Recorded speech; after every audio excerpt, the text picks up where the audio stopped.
Ilang medalya ang nasungkit ng ilang atleta sa katatapos lang na palarong pambansa. Ang iba, instant online celebrities din.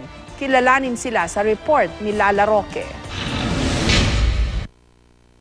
Mula sa endorser na ngayon na si Jeric Sigmaton alias Carrot Man, may mga panibagong online heartthrob mula sa katatapos lang na palarong pangbansa.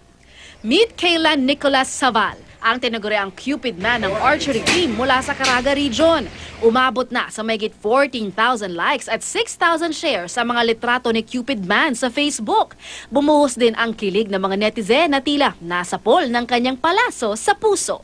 I'm just going on with my regular life. It's just there now. Every now and then somebody comes up to me and asks, "Kuya, pa-picture, kuya." It's becoming a regular thing. Bukod sa good looks, kilig match ang netizen sa husay niya sa archery, lalo na naka-gold medal siya sa 70 meters category ng archery competition sa palarong pambansa. Lord of the Rings. Legolas, the elvish archer. Yeah, it's kind of during my younger years, I kind of looked up to him because he was really cool. Pambansang cutie naman ang bansag kay Dirham Palfrey, ang 6-footer na half Pinoy at half British swimmer na mula Lingayen, Pangasinan.